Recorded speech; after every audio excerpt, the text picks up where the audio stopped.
ഇതുവരെ അവര് ആരുടെ അറ്റാച്ച്മെന്റ് കൂടുതൽ കാണിക്കാം? ആരുടെ കാണിക്കാം?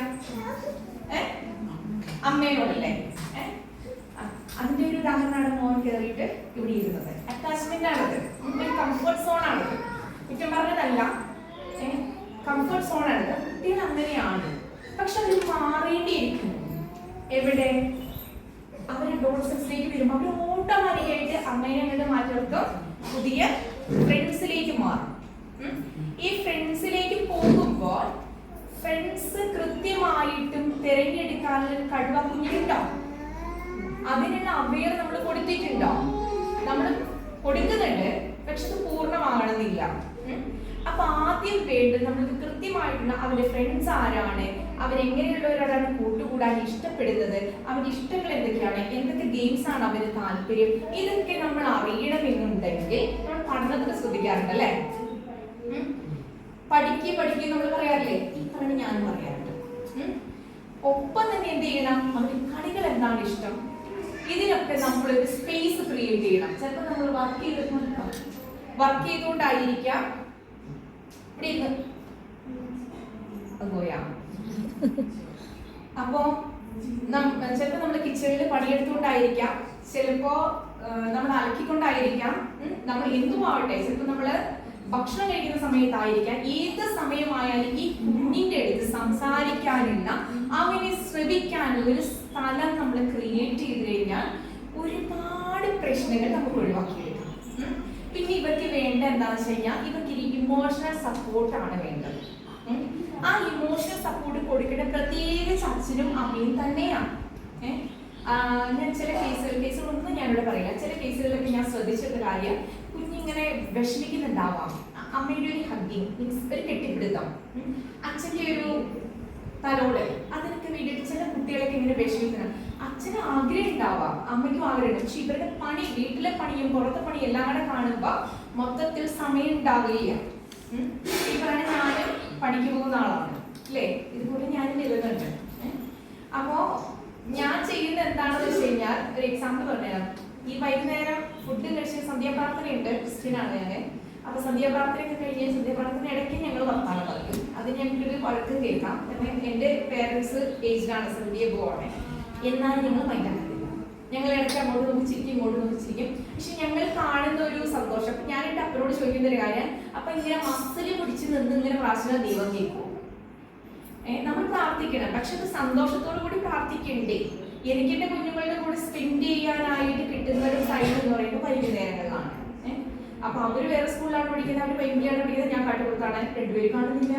രാവിലെ 9 മണിയാകുമ്പോഴേക്കും ഞാൻ പോകും, അവരും പോകും. അതുവരെ നമ്മൾ പഠിക്കേണ്ട കാര്യങ്ങളും വീട്ടിൽ ചെയ്യേണ്ട കാര്യങ്ങളും എല്ലാം ചെയ്യുന്നുണ്ട്. കുഞ്ഞുങ്ങളെ ശ്രമിക്കാനുള്ള ഒരു സ്പേസ് എനിക്കില്ല. അപ്പൊ എപ്പോഴാണ് ഞാൻ ശ്രമിക്കാൻ? എനിക്ക് സമയമുള്ളൂ.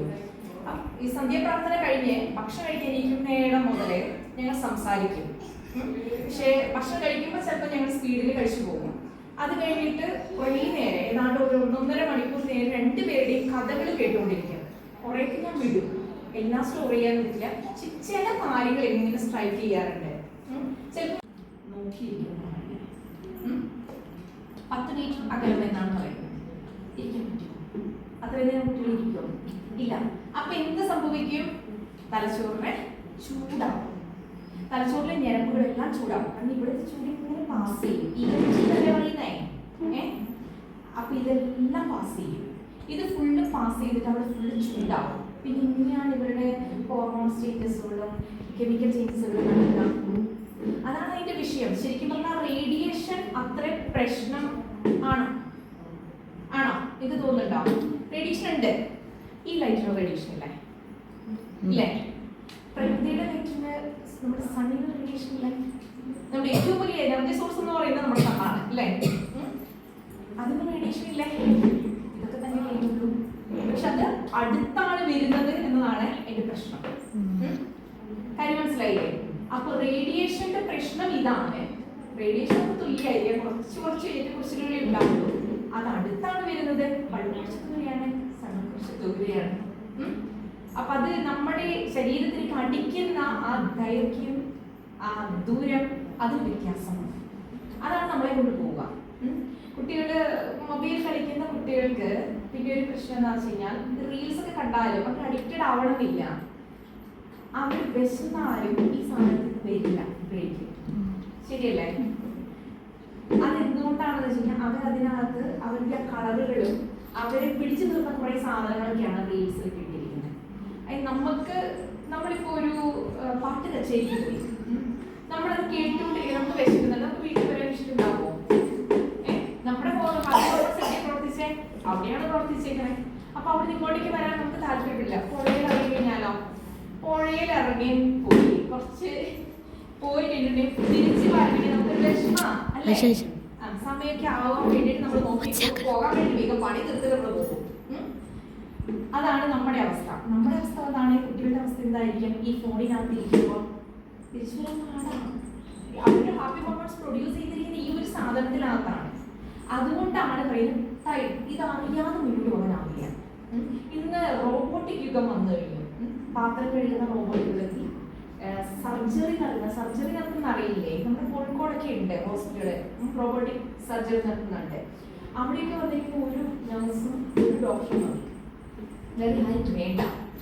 ഒരു സർജറി നടത്താനായിട്ട് ഒരു 10ഓളം നഴ്സുമാരും ഡോക്ടർമാരും വേണ്ട സ്ഥലത്താണ് ഒരാളെ കൊണ്ട് ചെയ്യുന്നത്. അത്രയും മാറി. ഈ IT ഇൻഡസ്ട്രിയിൽ നോക്കിക്കഴിഞ്ഞാൽ, IT കമ്പ്യൂട്ടർ ഫേമുകളിൽ നോക്കിക്കഴിഞ്ഞാൽ AI വെച്ചിട്ട് ചെയ്യുന്ന ഒരുപാട് സംഭവങ്ങളുണ്ട്. അതുകൊണ്ടാണ് കോഗ്നിസന്റ് പോലെയുള്ള വലിയ 40,000 50,000 ആൾക്കാരെ കൊണ്ട് വെച്ചിരിക്കുന്ന കമ്പനികളൊക്കെ 4000ഓളം 8000ഓളം ആൾക്കാരെ പിരിച്ചുവിടുന്നത്. ഞാൻ IT കുറേ പേര് പിരിച്ചുവിടും. അതൊക്കെയാണ് ഇന്നത്തെ കാലത്തിന്റെ പോക്ക്. അപ്പൊ കുട്ടികളോട് നിങ്ങൾ പഠിക്കാൻ പറയുമ്പോൾ ഒന്നുകൂടി ശ്രദ്ധിക്കാൻ, അവർക്ക് സ്വന്തമായി ഒരു കാഴ്ചപ്പാട് വേണം. ഒരു 8ാം ക്ലാസ്സിലേക്ക് എത്തുന്ന കുട്ടിക്ക് എന്തായിരിക്കാം അവരുടെ കരിയർ എന്ന് മനസ്സിലാക്കാനുള്ള ഒരു കാഴ്ചപ്പാടിലേക്ക് അവര് വരണം. ഒരു കരിയർ ഗൈഡൻസ് എന്ന് പറയുന്ന ഒരു സാധനം നമുക്ക് പൂർണ്ണമായി കൊടുക്കാൻ പറ്റിയില്ല എന്നുണ്ടെങ്കിലും അവരോട് പറയണം. ഇന്ന് കാണുന്ന ഈ എഡ്യൂക്കേഷൻ സിസ്റ്റം ചിലപ്പോൾ നാളെ AI കൊണ്ടുപോകാം.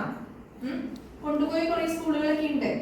അപ്പൊ ടീച്ചർമാരുടെ എണ്ണം കുറയും, ഡോക്ടർമാരുടെ എണ്ണം കുറയും, നഴ്സുമാരുടെ എണ്ണം കുറയും. ഇതൊക്കെ അത്യന്താപേക്ഷിതമായ കാര്യങ്ങളാണ്. അങ്ങനെ തപാൽ വകുപ്പുകളൊക്കെ കുറയും. അങ്ങനെ പല മേഖലകളിലും, എഞ്ചിനീയറിംഗ് ഫീൽഡ് ആയാലും എല്ലാ മേഖലകളിലും ഈ സാധനം, ഈ ജോലി എന്ന് പറയുന്ന സാധനം കുറയാൻ ചാൻസ് ഉണ്ട്.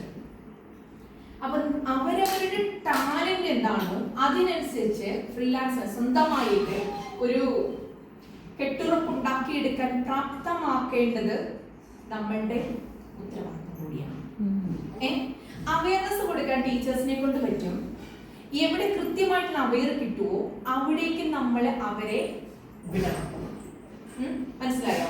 ചില ടീച്ചർമാർ നല്ല രീതിയിൽ പറഞ്ഞു കൊടുക്കുന്നുണ്ട്, ചിലർക്ക് അത്രയും അറിവുണ്ടാവില്ല. ഒരു 10ാം ക്ലാസ്സിലേക്ക് എത്തുമ്പോഴത്തേക്ക് നമ്മൾ മനസ്സിലാക്കും നമ്മളുടെ ഇഷ്ടം ഏതാണ്, ഏത് സബ്ജക്റ്റാണ് നമുക്ക് കൂടുതൽ പഠിക്കാൻ. അപ്പൊ ആ സബ്ജക്റ്റിനെ കുറിച്ച് തന്നെ വൈഡായിട്ടൊന്ന് ചിന്തിക്കുക. കുറേ പേര് ഡോക്ടറാകാനും, കുറേ പേര് നേഴ്സാകാനും, കുറേ പേര് എഞ്ചിനീയർ ആകാനും ഇപ്പൊ അതാണ് കുട്ടികളുടെ ട്രെൻഡ്. എൻട്രൻസ് എഴുതി കയറുന്ന ഒത്തിരി പേരുണ്ട്. പണ്ട് എൻട്രൻസ് കിട്ടാൻ ബുദ്ധിമുട്ടായിരുന്നു, ഇന്ന് കിട്ടുന്നുണ്ട്, എളുപ്പത്തിൽ കിട്ടുന്നുണ്ട്. പിന്നെ റിസർച്ച് മേഖലകളിലേക്ക്, സയന്റിസ്റ്റ് മേഖലകളിലേക്ക് പോകുന്നവർ ഒത്തിരി പേരുണ്ട്.